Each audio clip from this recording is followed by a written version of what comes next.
In 7 years of marriage, Frank and Gianna Troja had built 2 businesses and renovated a home. The marriage was unhappy. Gianna had been raised to feel inadequate, and Frank often compared her unfavourably to other women. Bizarrely, Frank's own father hit on Gianna. This led to Frank's parents separating. He somehow blamed Gianna rather than his father, and they soon separated too. Frank told her everything was now in his name, and she would get nothing. This was bluster. She would clearly have been entitled to a division of assets on divorce. But she didn't understand this. Instead, she calmly returned to the friend's house where she was temporarily staying, obtained a firearm and ammunition, then went back home and shot her husband point blank. He was killed instantly. Returning to the friend's place, she said, "I've just shot Frank. Would you please ring the police? I'm having a shower. I'll go peacefully."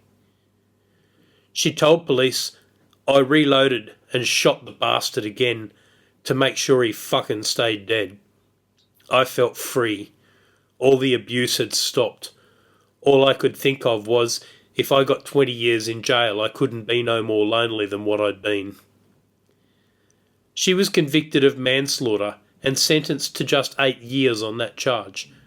The light sentence chiefly reflected the ongoing emotional abuse. Frank's will gave his entire estate to Gianna, with his mother as a residual beneficiary. The mother claimed Gianna was disentitled due to the forfeiture rule, which says that a killer cannot benefit from their victim's will. The Court of Appeal split 3-2. Justice of Appeal Marnie for the majority said, "I am conscious of the effect which mental pressures may have upon those subjected to them. But an unhappy marriage and ongoing depression, while they may explain, do not excuse the planned and deliberate killing of a human being. A person cannot, in this sense, deserve to be killed." But in the end, the court must decide whether a wife who, deliberately and with forethought, killed her husband should take the property which passes to her because of the death she brought about. I do not think that she should. From this case, we learn that the forfeiture rule is still in place in Australia, even in circumstances where the killer is held to have a lower level of culpability.